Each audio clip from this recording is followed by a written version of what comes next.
अभिनव की आंखों के सामने उसके पिता को गोलियों से छलनी कर दिया गया। एक अंधेरी गली में मरते हुए पिता ने उसकी उंगली में एक पन्ने वाली सोने की अंगूठी पहनाई और कहा, इस चेहरे को याद रख टाइगर।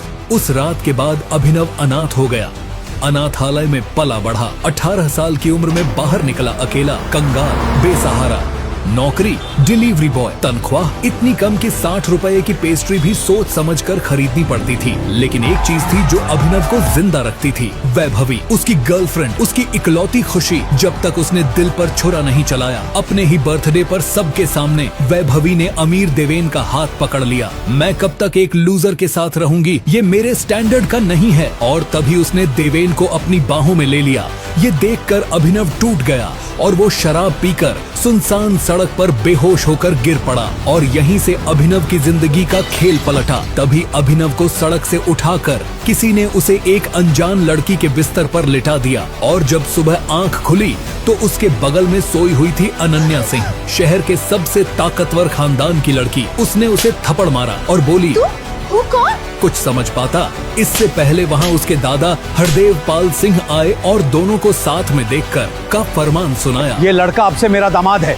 जबरदस्ती की शादी, अपमान, नफरत, यही मिला उसे अपने ससुराल में। अनन्या की माँ ने चोर कहा, नौकरों के कमरे में सोने भेजा। मगर एक रात पार्टी में एक शख्स की नजर अभिनव की अंगूठी पर पड़ी और उसकी दुनिया बदल गई। अकरम देश के सबसे ताकतवर आदमियों में से एक अभिनव के पैरों में गिर पड़ा और बोला, वेलकम टाइगर। आखिर किसने मारा था अभिनव के पिता को और क्यों अकरम उसके पैरों में गिर गया? क्या होगा जब अनन्या को पता लगेगी अभिनव की सच्चाई? जानिए सिर्फ पॉकेट एफएम के show the return of tiger में। दिन, हफ्ते और फिर महीने बीत गए।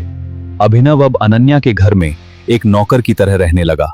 अभिनव अपनी पत्नी अनन्या के रूम का टॉयलेट साफ कर ही रहा था कि तभी उसे घर के नौकर ने गुस्से में बुलाया। अभिनव, कहाँ मर गया? अभिनव को पता था कि ये घर का पुराना नौकर है, जिसकी इज्जत इस घर में अभिनव से कई गुना ज्यादा है। अगर अभिनव ने उसकी बात नहीं मानी तो उसे घर से बाहर फेंक दिया जाएगा। क्या हो रघु भैया? जा और बाजार से राशन ले आ। आज अनन्या मैडम का ऑफिस वाला दोस्त चिराग आ रहा है। अक्सर लेट नाइट आते हैं दोनों। पति तू है पर खातिरदारी उस दोस्त की करनी पड़ेगी। अभिनव को नौकर की बात पर गुस्सा आ रहा था कि तभी फोन बजा और नंबर देखकर वो चौंक गया, क्योंकि नंबर दुबई का था। अभिनव ने फोन पिक नहीं किया और फटाफट पैसे, सामान की लिस्ट और झोला उठाकर साइकिल से बाजार चला गया। अभिनव के फोन पर बार बार दुबई से वो कॉल आ ही रहा था और अभिनव हड़बड़ाहट में जल्दी जल्दी चल रहा था कि अचानक वो एक लोकल गुंडे से टकरा गया। अबे ओ सूरदास, आंखों से अंधा है क्या? टकराने की हिम्मत कैसे हुई तेरी? उस गुंडे ने अभिनव को भांप लिया कि वो सीधा साधा लड़का है, इसलिए वो उसे और छेड़ने लगा। बेटे, अब तू टकराया है गज्जू भाई से, तो इसका हर्जाना तो तुझे भरना ही पड़ेगा ना। अभिनव उसे इग्नोर करके आगे बढ़ने लगा कि तभी उस गुंडे गज्जू भाई ने उसे लात मारकर गिरा दिया। अरे ये क्या कर रहे हैं आप? अभिनव ने इतना कहा और उठकर अपने पैसे और झोला उठाकर चल दिया।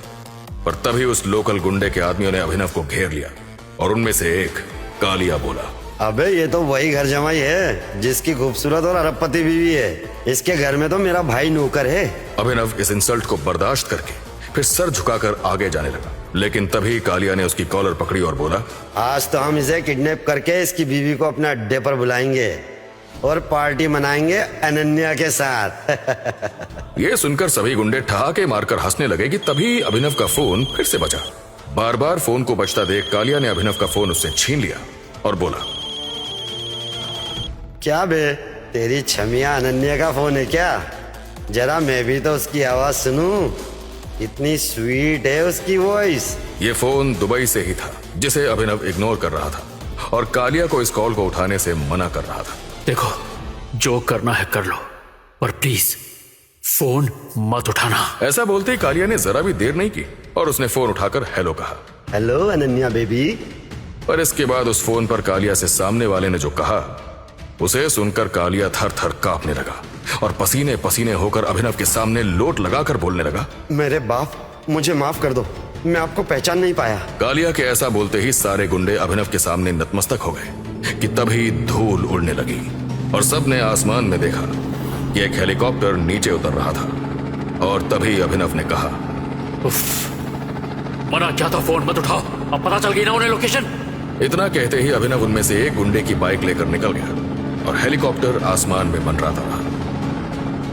आसपास के लोग खड़े होकर यही सोच रहे थे कि आखिर जिस साइकिल से आने वाले गरीब लड़के को सब परेशान कर रहे थे, अचानक उसके सामने इतने बड़े गुंडे क्यों जिंदगी की भीख मांगने लगे? क्यों फोन उठाते ही हेलीकॉप्टर आ गया? इस कहानी में अभी हैरत अंगेज राज खुलने बाकी है और हजारों की कहानी को फ्री में सुनते रहे। सब्जी मंडी से जैसे ही खाली हाथ अभिनव घर पहुंचा तो नौकर रघु फिर से चिल्लाया, क्यों बे अभिनव, तुझसे एक काम का कहा था वो भी नहीं कर पाया, खाली हाथ आ गया। अभिनव, बाजार से सब्जी लाने का काम तुमसे नहीं होता तो मेरे रूम के जाले साफ कर दो ना। शायद तुम्हारे नाजुक हाथ उसी काम के हैं। अनन्या अभिनव से जल्द छुटकारा पाना चाहती थी और उसे सबके सामने जलील करके वो खुद चाहती थी कि अभिनव ही उसकी जिंदगी से चला जाए कि तभी अनन्या को उसकी फ्रेंड का कॉल आया। हे अनन्या, तू खंडाला अकरम सर की पार्टी में आ रही है ना?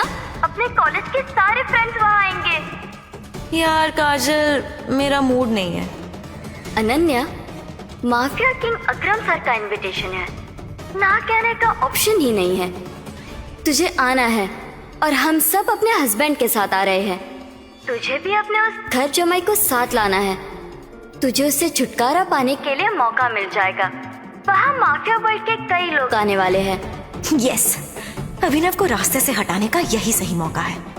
यस काजल, मैं अपने उस निठल्ले पति को लेकर आऊंगी। अभिनव ये खड़ा सुन ही रहा था कि तभी फिर से उसका फोन बजा और स्क्रीन पर दुबई का नंबर देखकर अभिनव घर से बाहर चला गया कि तभी अनन्या काजल से बोली, मेरे नालायक पति को उसके किसी गांव वाले फ्रेंड का कॉल आया था शायद। चल मैं उसे लेकर आती हूँ अपना ड्राइवर बनाकर। अनन्या इस बात से अनजान थी कि जिस पति से वो अपने घर का टॉयलेट साफ करवाती थी उसे दुबई से किसी का कॉल आ रहा था और उस कॉल को उठाते ही हेलीकॉप्टर का आ जाना, इसका राज खुलना बाकी था। और अब खंडाला में कुछ ऐसा होने वाला था जो अनन्या के भी होश उड़ा देगा।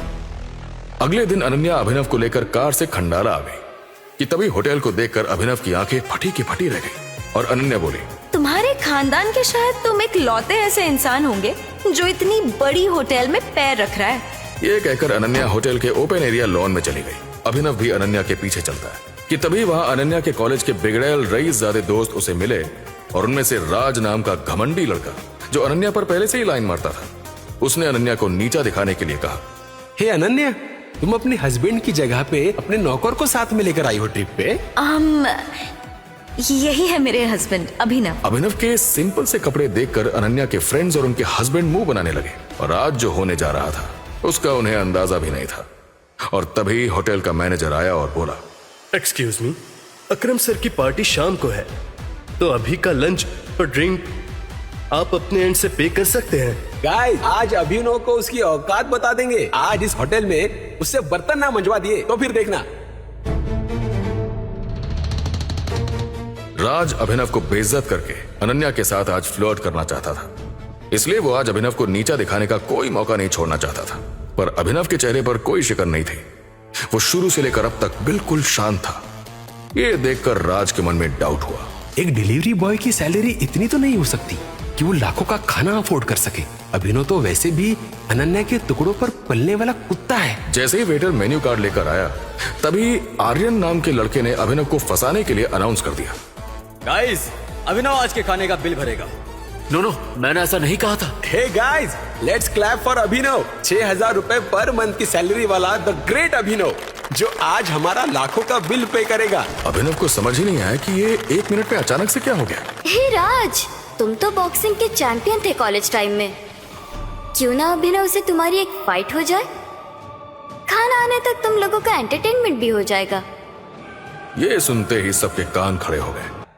अभिनव चल, आज पता चल जाएगा कि अनन्या के लिए तू बेस्ट है या मैं।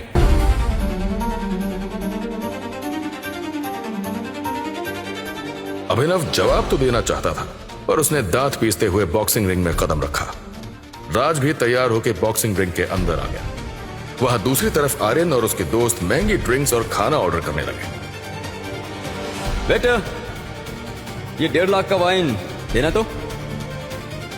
तभी राज ने अटैकिंग मोड में आकर अभिनव को एक पंच मार दिया और अभिनव के मुंह से खून निकलने लगा। इसके बाद लगातार राज अभिनव को पंच मारता रहा और उसे हाथ उठाने का मौका ही नहीं दिया। और सभी ने मान लिया था कि अब अभिनव का काम तमाम हो जाएगा कि तभी अभिनव नीचे गिर गया। बस भी करो अभिनव, हार मान लो और बाहर आ जाओ रिंग से। अनन्या के इतना कहते ही बॉक्सिंग रिंग के बाहर रखा अभिनव का फोन बजने लगा। अनन्या उसका फोन न देख ले इस जल्दी में अभिनव उठा और राज उस पर अटैक करने आ ही रहा था कि तभी अभिनव ने राज को एक इतना जोर का पंच मारा कि राज वहीं बेसुध होकर गिर पड़ा और अनन्या की नजर अभिनव के फोन से हटकर नीचे पड़े राज पर गई। ओह गॉड, बॉक्सिंग चैंपियन राज को एक ही पंच में अभिनव ने कैसे गिरा दिया? ऐसा पंच तो कोई प्रोफेशनल खिलाड़ी ही मार सकता है। ये अभिनव कुछ छिपा रहा है।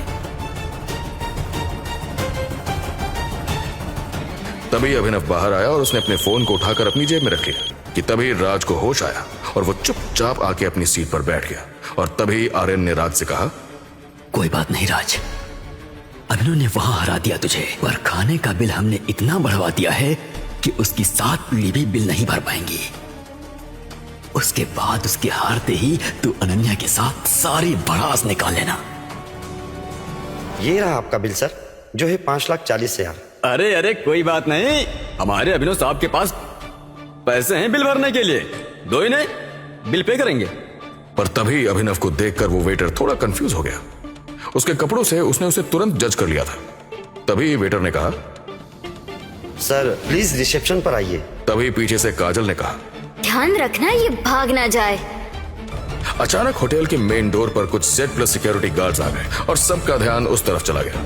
तभी राज बोला, लगता है कोई सेलिब्रिटी आया है। सब टकटकी लगाकर गेट की तरफ देख रहे थे कि तभी सबने देश की टॉप 10 रिचेस्ट की लिस्ट में शुमार मिस्टर दिक्पाल को देखा और काजल चौंक कर बोली, ओह माय गॉड, मिस्टर दिक्पाल, ये तो अकरम सर के बॉस है।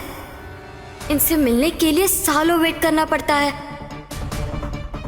मैं जिस कंपनी के मैनेजर हूँ उस कंपनी में इनका ही इन्वेस्टमेंट है। मैंने तो आज भगवान को देख लिया। मिस्टर दिक्पाल एक ऐसी शख्सियत थे जिनकी नजरें अगर किसी पर पड़ जाए तो वो इंसान खुद को धन्य मानता था। हर कोई अभिनव को छोड़कर मिस्टर दिक्पाल पर फोकस लगाए बैठा था और अभिनव सबके पीछे छिपकर एक कोने में बैठा था कि तभी मिस्टर दिक्पाल की तीखी निगाहों ने अभिनव को पहचान लिया। तुम यहाँ क्या कर रहे हो? मिस्टर दिक्पाल ने अभिनव की तरफ देखा पर सबको लग रहा था कि वो उनकी तरफ देख रहे हैं कि तभी राज आगे बढ़ा। अभिनव उठा और मिस्टर दिक्पाल को इग्नोर करते हुए मेन गेट की ओर चल दिया कि तभी मिस्टर दिक्पाल ने होटल के मैनेजर से कहा, इसका और सबका बिल मेरे अकाउंट में कर देना। यह कहकर मिस्टर दिक्पाल अपने रूम में चले गए। 1 मिनट में इतना सब कुछ हो गया कि किसी को कुछ समझ ही नहीं आया कि तभी काजल बोली, ये मिस्टर दिक्पाल ने पी रखी थी क्या? वो शायद अभिनव को कोई और समझकर बैठे और अभिनव को अमीर लोगों के बारे में क्या पता होगा, वो उन्हें इग्नोर मारकर चला गया। ए अभिनव, वैसे पैसा तूने नहीं भरा है, मिस्टर दिक्पाल ने भरा है, तो इसके हिसाब से अब अनन्या मेरी हुई और आज रात में। राज फोन दे। फोन बजता जा रहा था कि तभी राज ने अभिनव से बॉक्सिंग का बदला लेने के लिए उससे झल्लाते हुए कहा, क्यों बे, कोई बड़े फिल्म स्टार का फोन है क्या जो बार बार बज रहा है? तेरी औकात क्या है? तुझे नौकर जैसे लोग ही कॉल करते हैं। मैं देखता हूं इतना इंपॉर्टेंट किसका कॉल है। राज जो कहना है कह ले मुझे, और फोन मत उठाना। राज ने इसे चैलेंज मान लिया और फोन उठा लिया। हेलो। राज ने फोन स्पीकर पर रख दिया और फोन पर सामने से आवाज आई, बॉस हमें आपकी लोकेशन मिल गई, हम आ रहे हैं आपको लेने। There is something critical. ये सुनते ही राज और बाकी सब लोग अभिनव पर हंसने लगे कि तभी राज बोला, अरे देखो देखो, कोई हाथ ठेले वाला या ऑटो वाले का फोन आया था इसे, जो अपने ऑटो को कॉन्वॉय बोलता है। अनन्या को भी ये देखते हुए मजा आ रहा था, पर तभी अभिनव सबको इग्नोर करते हुए बाहर जाने लगा और सभी उसके पीछे पीछे बाहर ये देखने के लिए जाने लगे कि आखिर अभिनव को लेने आज ठेला आएगा या फिर ऑटो। तभी हुआ कुछ ऐसा कि सभी की बोलती बंद हो गई। ये तो करोड़ों की ब्लैक कार्स है और अभिनव का ऑटो कहाँ है? ये कार्स होंगे मिस्टर दिक्पाल की। अभिनव को लेने पूरी लाइफ में कोई इतनी महंगी कार नहीं आ सकती। कम ऑन गाइस, हम पार्टी एंजॉय करते हैं। पर गजब तो तब हुआ जब अभिनव जहाँ खड़ा था वो कार्स उसी के आसपास घूम रही थी। अभिनव जिस तरफ मुड़ रहा था वो कार्स भी वही मुड़ रही थी। वहां खड़े सभी घमंडी रईसजादों की सांसें एक पल के लिए थम चुकी थी कि तभी अभिनव का फिर से फोन बजा। इसके बाद अभिनव ने फोन पर कुछ कहा और सभी ब्लैक कार्स वहां से चली गई। तुरंत एक ऑटो आकर अभिनव के सामने खड़ा हो। खोदा पहाड़ निकली चुईया। इस अभिनव ने कभी इतनी महंगी कार अंदर से देखी भी है जो इसे कोई कार लेने आएगी। पर दुबई से बार बार आ रहे फोन और ये महंगी ब्लैक कार्स एक ऐसा राज खोलने वाले हैं जिसे सुनकर आपके रोंगटे खड़े हो जाएंगे। अभिनव जल्दी से ऑटो में बैठकर जाने लगा कि तभी राज और बाकी लोगों को अभिनव पर शक होता है। क्या किसी को पता है कि ये अभिनव खंडाला आकर अपने बीवी को छोड़कर आखिर कहां और किससे मिलने गया है? वैसे अनन्या, आई नो तुम अभिनव को 1% भी भाव नहीं देती, पर वो तुम्हारे पालतू कुत्ते के जैसा है। आखिर तुम्हें तो बताकर उसने जाना चाहिए था कि वो कहां जा रहा है। ये आज इसे रंगे हाथों पकड़ेंगे। इतना कहने के बाद राज ने अपनी कार निकाली और सबके साथ अभिनव जिस ऑटो में था उसे फॉलो करने लगा। अभिनव, आज तेरी पोल खोल कर रहूंगा कि तू कहां जाता है और क्या कांड करता है। राज और अभिनव को लग रहा था कि आज अभिनव की असलियत सामने लाकर उसका मजाक उड़ाएंगे, पर इन्हें नहीं पता था कि इनके सामने अभिनव का आज वो सच सामने आने वाला है जिसकी इन्होंने सपने में भी कल्पना नहीं की थी। 4 ब्लैक कार्स अभिनव के ऑटो के सामने आ गई। ये देखते ही राज डरते हुए बोला, अरे ये तो वही करोड़ों की महंगी ब्लैक कार्स है जो होटल भी आई थी। तभी वो 4 ब्लैक कार्स अभिनव के ऑटो के आगे आगे चलने लगी और एक पुराने खंडहर के पास आकर ऑटो रुक गया। राज ने पहले ही अपनी कार रोक दी और सब चुपचाप कार से बाहर निकले। तभी ऑटो उनके सामने से वापस निकल गया। तभी काजल ने कहा, उस ऑटो वाले ने हमें देख लिया है, कहीं वो पता तो नहीं देगा अभिनव को। अब देख लिया तो क्या, हम अभिनव के राज से पर्दा उठाने के लिए एकदम करीब हैं। अब जो भी हो चलो।